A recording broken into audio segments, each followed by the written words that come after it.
बिस्मिल्लाहिर्रहमानिर्रहीम। अस्सलाम वालेकुम। How are you guys? Fine is here.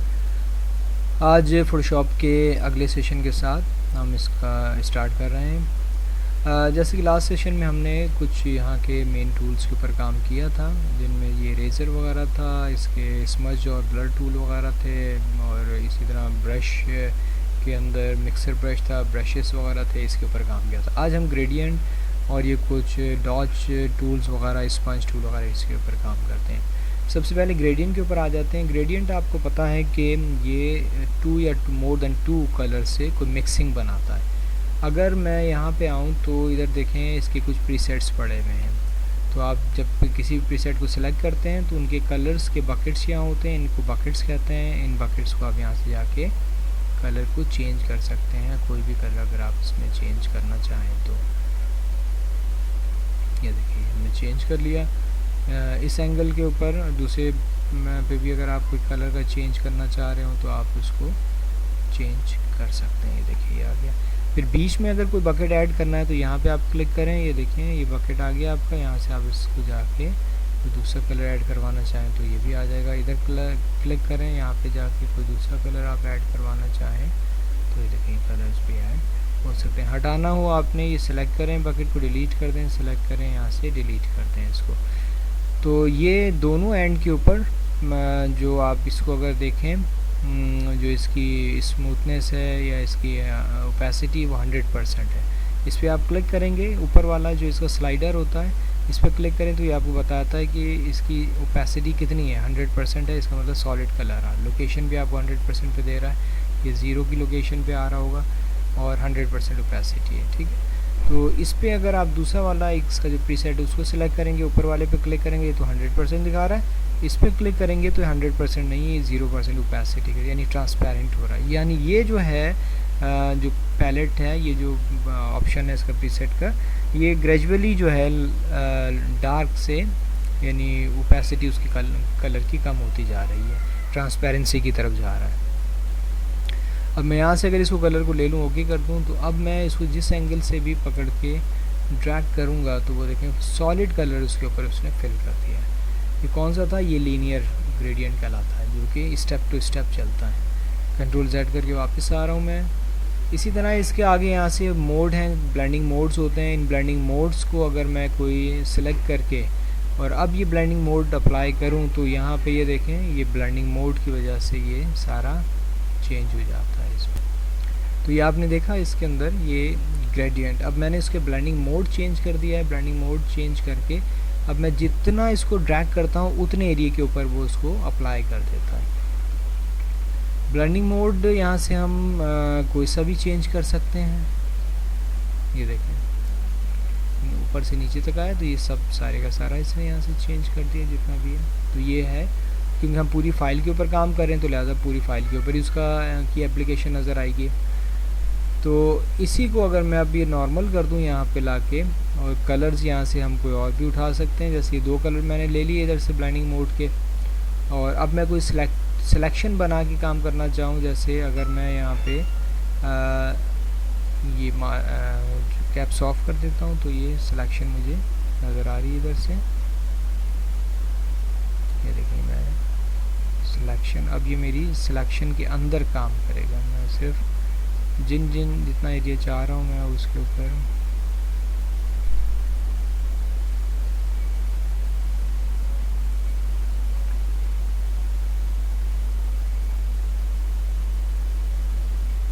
ये सिलेक्शन बना ली है। और अब इसमें मैं ग्रेडियंट अप्लाई करूँगा तो, और ये ब्लेंडिंग मोड हम यहाँ से, ये देखिए कंट्रोल H करने से हाइड सिलेक्शन हो जाती है। अब वो सिर्फ उसी स्पेसिफिक एरिया के ऊपर ये ब्लेंडिंग मोड जो है इसका अप्लाई हो रहा है। तो ये आपने देखा कि ग्रेडियंट है, लेकिन ये लीनियर के तौर पे काम कर रहा है, और ये step to step graduate gradient कर रहा होता है। ये सर्कुलर डायरेक्शन के अंदर होता है। अच्छा, अब मैं इमेज की बजाय मैं ले लेता हूँ न्यू लेयर ले लेता हूँ। उस लेयर के अंदर अगर मैं चाहूँ कि कोई सर्कुलर डायरेक्शन के अंदर, जैसे लेट सपोज कि मैं एक सर्कल बना लेता हूँ। अब इसके अंदर मैं चाह रहा हूँ कि ग्रेडियंट आ जाए ग्रेडियंट का कोई कलर हम अपने हिसाब से यहाँ पे चेंज कर लेते हैं।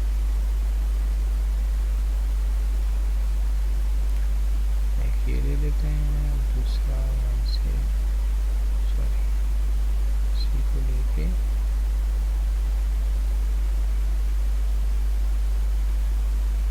दो कलर का ले लिया। अब मैं इसको सेंटर से पकड़ के जब ड्रैग करूँगा तो ये देखें लाइट एंड डार्क हुआ है, लेकिन बहुत ज़्यादा फ़र्क फील नहीं हो रहा क्योंकि ज़्यादा डिफरेंस भी नहीं है।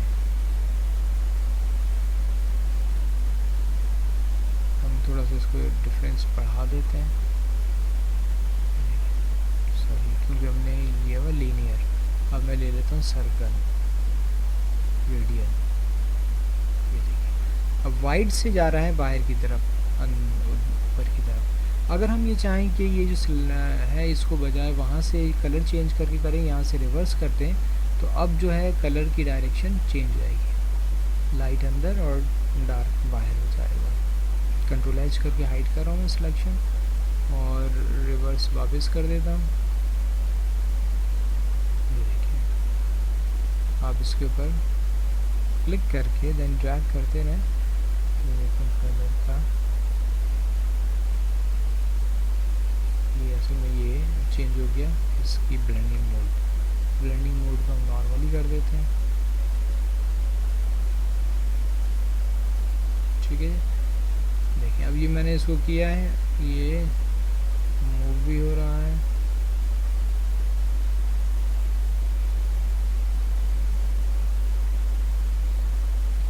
अच्छा ये चूँकि हमने इसको उठा लिया था इस वजह से ये सारा ये इसका एक पोर्शन नज़र आ रहा है आपको, सेलेक्ट करके रिमूव कर देते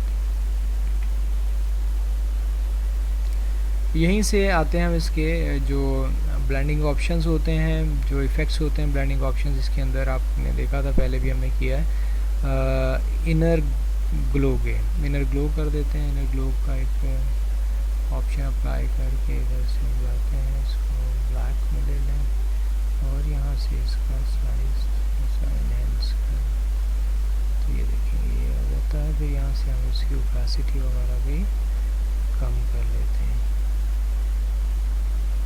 ट्रांसपेरेंसी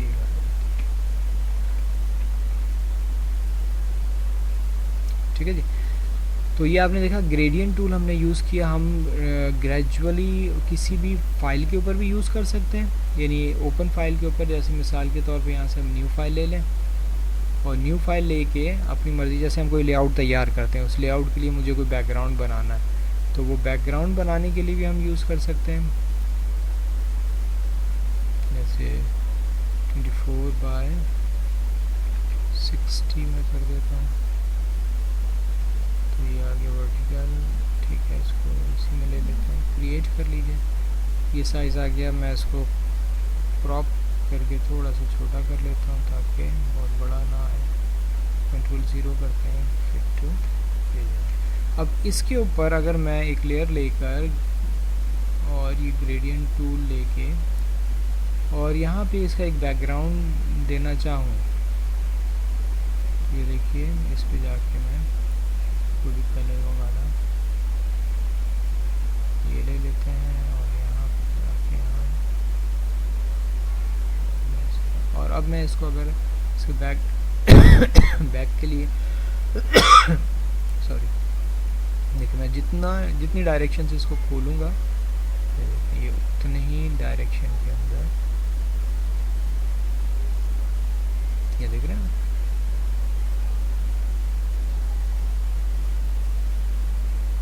हम इससे अपना एक कोई भी बैकग्राउंड टाइप की चीज़ बना के और उसके ऊपर अपना लेआउट सेट कर सकते हैं। तो ग्रेडियंट टूल एक है, इसके अलावा आपके पास मल्टीपल ऑप्शंस मौजूद हैं। जिस तरह का भी कोई आप इसमें ऑप्शन अप्लाई करना चाहें वो कर सकते हैं। जैसे अब इसमें अगर मैं थोड़ा सा ब्राउनिश शेड की तरफ आ जाए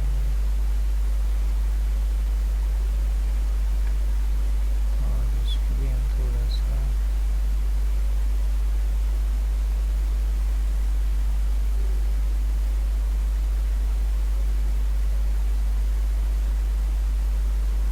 अब अगर कोई भी आप सिलेक्शन ले लेते हैं, लेट सपोज कि मैं सिलेक्शन ले लेता हूँ इस सिलेक्शन में, और अब मैं ये ग्रेडियंट अप्लाई करता हूँ तो ये देखिए ये ले लेना चाहिए, ये देखिए कंट्रोल डी करूँगा, डी सेलेक्ट हुआ, ये एक ग्रेजुअल किस्म का ग्रेडियंट बन जाता है। तो इस तरह से हम अपना एक बहुत सारी चीज़ें इससे आप प्रिपेयर कर सकते हैं। शेडिंग एरिया जो ग्राफिक्स होती हैं उसके अंदर ये बहुत काम आता है, उसके लिए इस्तेमाल होता है। फिर इसी तरह एक और अगर बैकग्राउंड में ले लूँ यहाँ से और उसको मैं ये रख लूँ एंगल ग्रेडियंट ले लेते हैं और कोई भी और मैं, तो अब ये क्या करेगा, ये एक एंगल डायरेक्शन के ऊपर लेकर, और ये अब हमें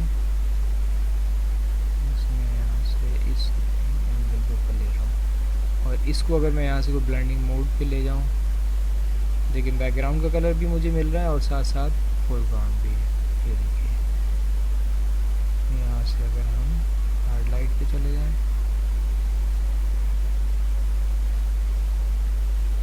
मुझे इतना अच्छा इसका लुक नहीं आ रहा, ओवरले भी बेहतर है। तो जिस तरह का भी आप इसको कोई एक ग्रेजुअल ऑप्शन के साथ देना चाह रहे हो वो हम इसको दे सकते हैं। इसको अगर आप ऑफ करके चेक करेंगे, ठीक है, नीचे वाला ऑफ करके देखेंगे तो ये इस तरह से हम काम कर सकते हैं इसके ऊपर। इसी तरह अगला जो ऑप्शन है इसके अंदर हमारे पास वो ग्रेडियंट के अंदर वो कहलाता है, ये रिफ्लेक्टेड ग्रेडियंट कहलाता है। रिफ्लेक्टेड ग्रेडियंट का मतलब ये है कि ये आप कोई भी एक ले लें ग्रेडियंट ऑप्शन, वो खुद ही रिफ्लेक्ट कर देता है। जैसे मिसाल के तौर पे हम यहाँ से ले रहे हैं इसके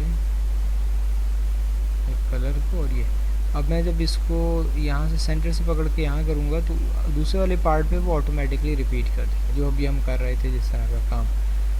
ये देखिए एक अगर मैं एक और लेयर ले लूँ और यहाँ पे मैं इस तरह करूँ तो अगला वाला खुद ही वो रिपीट दे देता है वहाँ से। ये देखिए, तो ये इसको कहते हैं रिफ्लेक्टेड ग्रेडियंट।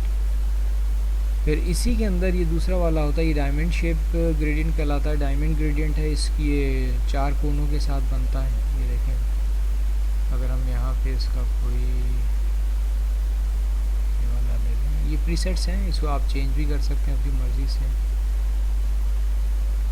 शिफ्ट के साथ आप करेंगे तो प्रॉपर एंड परफेक्ट बन जाता है। इसी को मैं अगर ओवरले पे ले जाऊँ तो ये देखिए ओवरले पे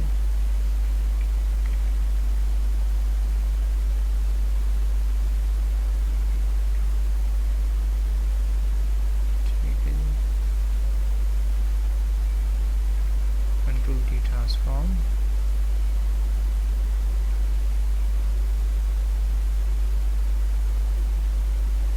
तो ये ग्रेडियंट आपने समझ लिया कि ग्रेडियंट किस तरीके से हम इसके अंदर अप्लाई करते हैं। डिफरेंट टाइप के ग्रेडियंट्स हैं। फिर इसमें पेंट बकेट टूल है। पेंट बकेट टूल तो सिंपली जो भी आपके पास बकेट के अंदर कलर मौजूद होगा वो आपने कहीं पर भी फिल करना है, वो देखें वो इसके अंदर स्टेप टू स्टेप फिल करता रहेगा, लेकिन जिस लेयर को आपने सिलेक्ट किया हुआ है उसी लेयर के ऊपर ये फिल करेगा।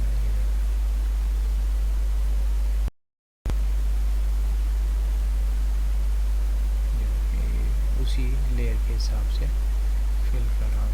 मैं इसको ऑफ कर दूँ, पूरा सर्कल बना दिया इसमें।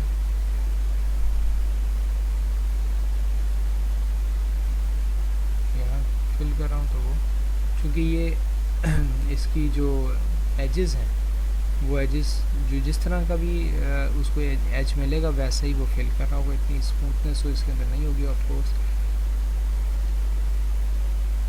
अगर इसमें आप पैटर्न फिल करना चाहें तो ये देखें पैटर्न्स हम होते हैं हमारे पास, तो पैटर्न्स हम इसको डायरेक्ट अप्लाई क्लिक करेंगे तो वो सारे पैटर्न्स इसमें अप्लाई कर देंगे। अगर यहाँ से आप इसका ब्लेंडिंग मोड थोड़ा चेंज करके अप्लाई करेंगे तो ये हो जाएगा।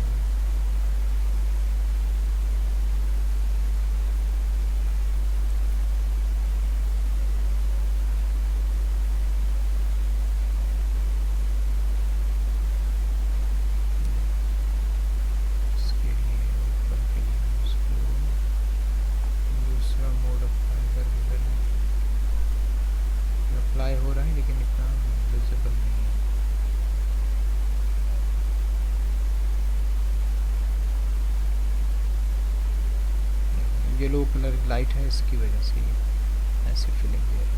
तो ये आपने देखा कि ये हमारे पास है पेंट बकेट टूल डायरेक्टली, और ये 3D मटेरियल ड्रॉप टूल होता है। जब हम 3D पे काम करेंगे तो जब भी इंशाल्लाह इसके बारे में बताऊंगा। तो चलें, ये आप लोगों ने इसको समझ लिया। आगे चलते हैं हम। इसमें हमारे पास ये होते हैं कुछ डॉज, बर्न और स्पाइन टूल। कलर को के हाईलाइट्स को बढ़ाने के लिए या उसके शेडो एरियाज़ को हमें इन्हेंस वगैरह करने के लिए यूज़ होता है। डॉज टूल बेसिकली लाइटन को इन्हेंस करता है, लाइट एरिया को, हाईलाइट्स को। तो जैसे अब यहाँ पे है, जैसे मैंने देखा कि ये बहुत डार्क हो रहा है, तो मैं ये मैनुअल काम हो रहा है इसमें, ठीक है। उन एरियाज़ को कितना ज़्यादा इसमें उठाते हैं। जैसे अगर हम फेस फिगर ले लें, ये थोड़ा डार्क की तरफ जा रहा हूँ। अब देखें, ये है इसका फेस फिगर, थोड़ा सा डार्क है। हम देखें इसके फेस पे स्किन के ऊपर, अब ये क्या हो रहा है, ये एरिया इसका हाईलाइटेड हो रहा है। बहुत ज़्यादा नहीं करना, जिससे वॉश आउट हो जाता है, फिर उससे स्किन की बेसिक टोन जो है ना वो ख़त्म हो जाती है। इसी तरह कोई एरिया अगर हमें इसमें डार्क की तरफ लेके जाना है तो उसको हम कहते हैं बर्न टूल। वो हम बर्न टूल के थ्रू करते हैं। मिसाल के तौर पे अब यहाँ पे इसकी आइज़ हैं, इसको हमें इनहेंस करना है, फीचर्स को उठाना होता है हमें, तो उन एरियाज़ को हम बर्न टूल से कर सकते हैं। जैसे बीच पे आ जाते हैं हम यहाँ पर, तो इसको तो हम उठा के ट्रैश कर देते हैं। कंट्रोल L करने से अभी हम एडजस्टमेंट टूल सारे करेंगे, लेकिन लेवल्स होते हैं, लेवल से हम डायरेक्टली किसी भी फाइल को ओवरऑल या उसके मिड टोन वगैरह उसके हिसाब से थोड़ा सा इनहेंस कर सकते हैं। इसलिए जैसे मैंने अब कर लिया, अब इसी कंट्रोल Z करता हूँ, ये जैसे वो किया है। अब मैं सिर्फ इस एरिया को बर्न करके ख़ास स्पेसिफिक एरिया जो है वो मैं चाह रहा हूँ कि ये थोड़ा सा शेडो इसके अंदर ज़्यादा क्रिएट हो जाए, डार्कन एरिया ज़्यादा आ जाए। ये देखें, ये जैसे मैं इस पर जहाँ जितनी दफ़ा आप उसके ऊपर माउस को ड्रैग करेंगे वो उतना ही ज़्यादा आपके एरिया को डार्कन करता चला जाएगा। ये देखें, ये अब ये स्पेसिफिक एरिया पे काम कर रहा है जिस पे मेरा टूल, मेरा ब्रश जो है वो चल रहा है, सिर्फ उसी एरिया को ये डार्क कर रहा है। फिर इसी तरह ये अगर डॉज टूल हम ले लें, डॉज टूल से अब क्या करेंगे, हम हाइलाइट्स को क्रिएट कर लेंगे। ये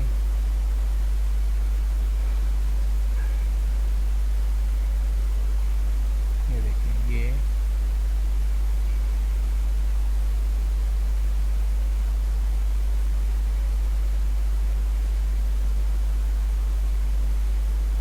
तो इस तरह से हम कुछ खास एरियाज को भी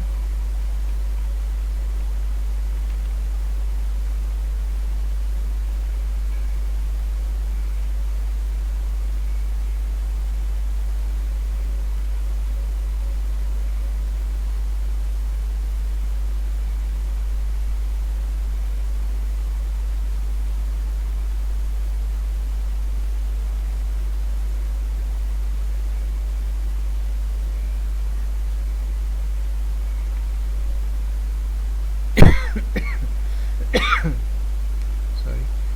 तो ये आप देख रहे हैं कि इससे हम एक नेचुरल सा थोड़ा सा लुक इसके अंदर आपको ऐड होता चला जाएगा। जहाँ पे कहीं हाइलाइट्स आ रही हैं, कहीं पे शेडोज़ हैं, तो उसको अपनी मर्ज़ी से आप यहाँ पे अपनी मर्ज़ी से कर सकते हैं। तो इसी में अगर आते हैं तो स्पंज टूल है। स्पंज टूल बुनियादी तौर पे वो कलर्स को सैचुरेट करने या डीसैचुरेट करने के लिए इस्तेमाल होता है। अब जैसे ये मेरे पास एक पिक्चर है, तो इसके अंदर अगर मैं स्पंज टूल है, स्पंज टूल को यूज़ करते हुए अगर मैं किसी स्पेसिफिक एरिया पे इसको ड्रैग करता रहता हूँ, इसको स्मच करता रहता हूँ इस पर, ये देखें आप, इसके अंदर ये डीसैचुरेट होता चला जा रहा है, यानी ग्रे टोन की तरफ ये आपका चलता चला जा रहा है। ये देखिए,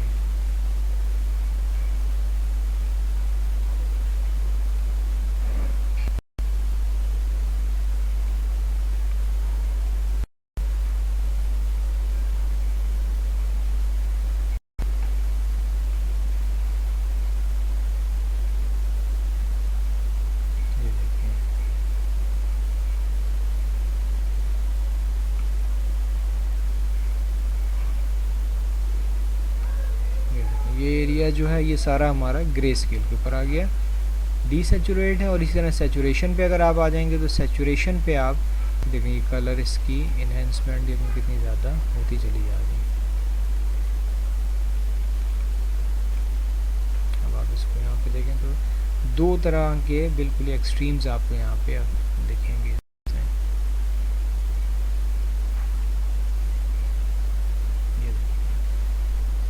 तो अगर हम इसको आफ्टर एंड बिफोर पे चेक करें तो ये देखिए आपके पास है पिक्चर, इसको मैं रिवर्ट कर देता हूँ। देखिए पहले ये थी और अब आप इसको यहाँ पे ये देख सकते हैं इसके पिक्चर के साथ।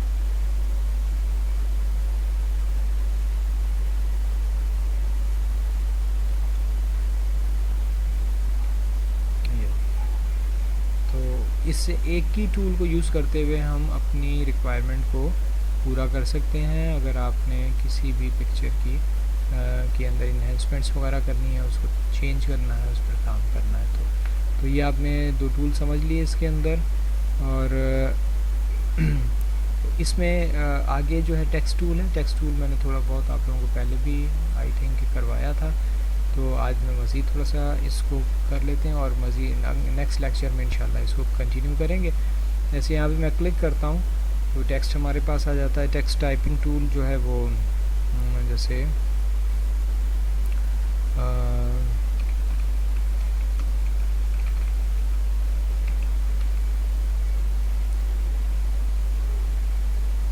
कंट्रोल टी करते हैं ट्रांसफॉर्म करके। ये टेक्स्ट टूल हमने बहुत सारी जगहों पे पहले भी किया हुआ, लिहाजा इसमें मेरा ख्याल है कि आप लोगों को इतनी ज़्यादा परेशानी नहीं होगी।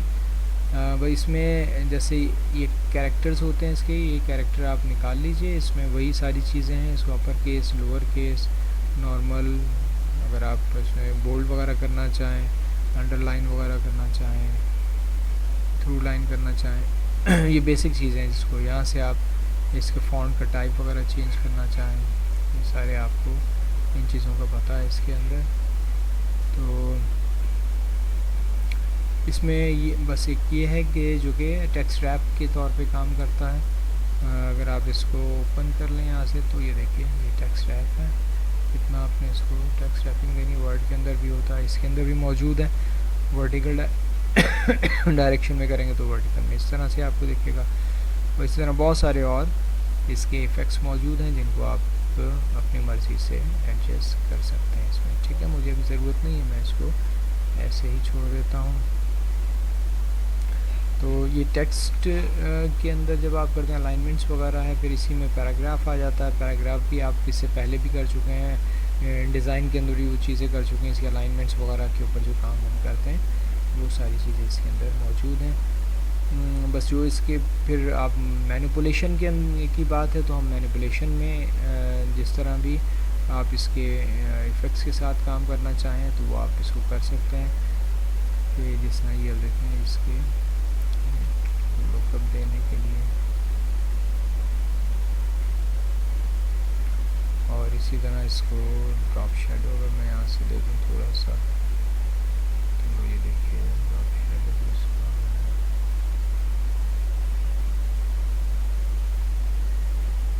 ठीक है। लेकिन टेक्स्ट के अंदर ही रहते हुए आप चीज़ों को अपनी मर्ज़ी से यहाँ पे एडजस्ट कर सकते हैं। इसको मैंने बना दिया था, एक कोई लेयर ले लेते हैं, यहाँ से सिलेक्शन बनाते हैं, जो एरिया में रिक्वायर्ड नहीं है हम उसको यहाँ पे ला के कंट्रोल जे से डुप्लिकेट लेयर है, और डुप्लिकेट लेयर करके कंट्रोल एल करके कलर को मज़ीद इन्हेंस कर रहे हैं हम, यहाँ से ओके कर लेते हैं। इसको मैं थोड़ा सा ऊपर की तरफ ले आता हूँ।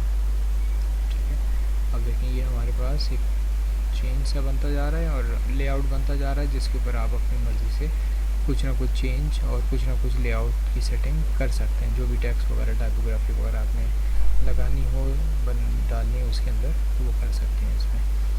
तो इसी तरह से अगर हमें कोई ऐसा रखना है कि मैं इस पर एक वाइट कलर फिल कर दूँ, सॉरी वाइट फिल करके, और इसको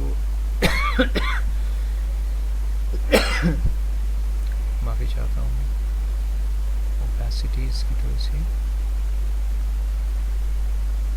जहाँ पे आपका टेक्स्ट का काम हो और वहाँ पे टेक्स्ट की विजिबिलिटी आपको ना मिल रही हो, तो कभी भी उसको ऐसे ओपन ना छोड़ें, टेक्स्ट को यानी पीछे मर्ज होता चला जाए। आपने हमेशा टेक्स्ट को करना ये होता है कि टेक्स्ट आपका बुनियाद है, उसको आपने ऐसे फिल रखना है कि वो विजिबल हो। बैकग्राउंड आपका वो प्रायोरिटी नहीं होता, बैकग्राउंड होता है लेकिन उसको आपने एक लेवल तक रखना होता है। तो लेकिन आपका असल जो पर्पज़ होता है वो होता है आपका जो आप जिस एरिया पे काम कर रहे हैं। तो इसलिए हमेशा जो है अपनी चीज़ों को आप अच्छा टेक्स्ट टाइपोग्राफी को हमेशा अच्छा और बेहतर अंदाज से सेट करें, ताकि आप लोगों का कंट्रोल ए करके इसको मैं रीसेट कैरेक्टर कर रहा हूँ, और हमें इतना टेक्स्ट नहीं चाहिए, इसको हम रिमूव कर रहे हैं, कंट्रोल ए कर रहे हैं, और यहाँ से इसके टेक्स्ट को बढ़ा रहे हैं मज़ीद, इसके इतना टेक्स्ट नहीं चाहिए तो हम इसको मज़ीद भी थोड़ा सा बढ़ा सकते हैं। ठीक है जी, ये देखिए, तो अब ये देखिए खुद ब खुद आपका टेक्स्ट उसमें इन्हेंस हो जाता है, निकल के आ जाता है। अब यहाँ भी अगर आपको देखें, मैं वो लेयर हटा के दिखा रहा हूँ, तो वो देखें जैसे ही हटती है तो वो बिल्कुल मर्ज हो गई। यहाँ पे आप देखें तो आपकी पिक्चर भी मौजूद है और साथ साथ आपका टेक्स्ट भी मौजूद है। अब अगर आप ये कहें कि ये टेक्स्ट जो है, ये पिक्चर जो है इस लेआउट इस लेयर से कट हो रही है, तो हम इसको मास्क कर सकते हैं। यहाँ से ले लीजिए और ब्रश का ऑप्शन लेके सॉफ्ट ब्रश करें, हार्डनेस 0 रखें, इसको सॉफ्ट करें, और अब आप इसको 60 की जगह हम इसको 100 कर लेते हैं। हमने वो गलत ले लिया, हमें ये लेयर का मास्क करना है, मास्किंग करें आप, उसको देखें सॉफ्ट हो जाएगा, आपका काम भी करेगा और आपकी जो रिक्वायरमेंट है वो भी, मेन आपकी रिक्वायरमेंट वो भी पूरी हो जाएगी उसके हिसाब से। तो ये इन चीज़ों का हमेशा ख्याल रखा करें कि आप अपनी चीज़ों को कैसे इन्हेंस कर सकते हैं, कैसे आपकी रिक्वायरमेंट जो है वो सही से प्रॉपर तरीके से पूरी हो सकती है। तो कहीं पर भी कोई हार्ड एंड फास्ट रूल नहीं होता, वो सारा डिपेंड करता है कि आपका जो काम है, आपकी जो रिक्वायरमेंट है वो क्या है, कैसे आप उसमें इनपुट अपना यूज़ करना चाह रहे हैं। तो जैसा आपको रिक्वायरमेंट हो, जैसी आप चाह रहे हो रिक्वायरमेंट, वैसी उसके हिसाब से आप अपने लेआउट को मैनेज करें।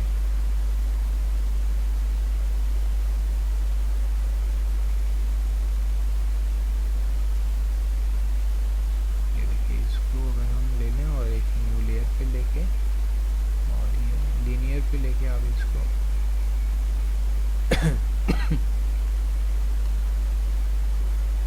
ये देखिए, ये अच्छा सा सॉफ्ट सा आपके पास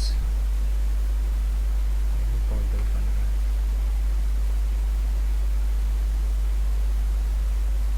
ठीक है, ये देखिए, ये आप बनाते जाएंगे, ये आपका पूरा लेआउट इसी तरतीब से बनता चला जाएगा, और एक अच्छा सा फ्रंट मैगज़ीन भी बन सकता है, ये पोस्टर भी बन सकता है, फ्लायर भी बन सकता है, जो आप इसको बनाना चाहें उसके अंदर बन सकता है। लेकिन मेन चीज़ होती है आपकी लेआउट की सेटिंग, या आपके लेआउट की सेटिंग कैसी होनी चाहिए, कहाँ पर होनी चाहिए। तो आई होप कि ये जो टेक्स्ट हमने टाइप किया है, इसी तरह टेक्स्ट अगर हम टाइप कर रहे होते हैं एक स्पेसिफ़िक एरिया के अंदर, अगर मुझे टेक्स्ट चाहिए, मिसाल के तौर पे मैं सिर्फ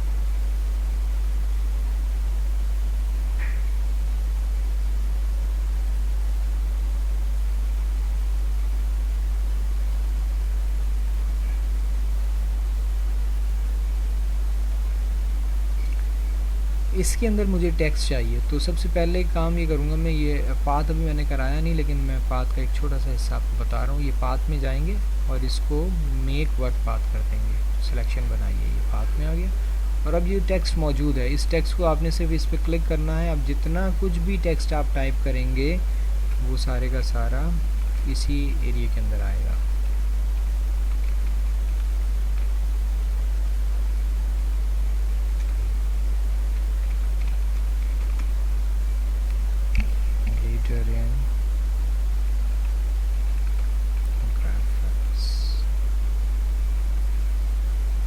ठीक है। अब ये देखें, ये उससे बाहर नहीं जाएगा, वो सारे का सारा टेक्स्ट आपका इसी के अंदर आएगा। अगर आप इसको डायरेक्ट सिलेक्शन टूल लेके मैं इसको एडिट करता हूँ, तो जैसे जैसे मैं एडिट करूँगा ये देखें ये टेक्स्ट भी आपका उसी जगह पे, अगर कोई पॉइंट मुझे रिमूव भी करना हो तो यहाँ पे होता है माइनस एंकर पॉइंट।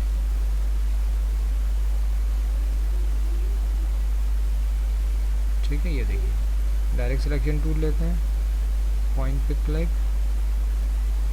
ये देखिए सारा आपका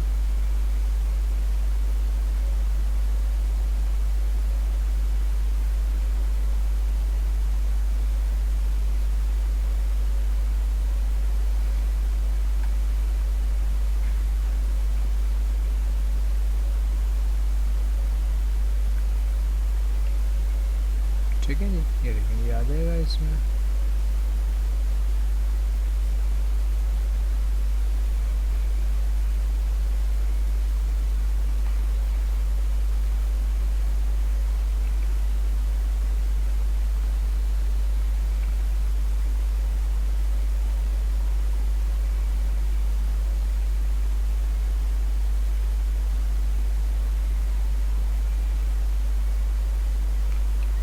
ठीक है, ये देख लीजिए आपका एक टेक्स्ट लेआउट जो है वो प्रिपेयर होता चला जा रहा है। तो होपफुली कि ये चीज़ें आपको आज चीज़ें समझ आई होंगी, इसके मुताबिक कुछ आप लोगों ने वर्किंग करनी है ताकि इसका अच्छा सा इनपुट आप मुझे दे सकें। ठीक है जी, ओके जी, अस्सलाम वालेकुम।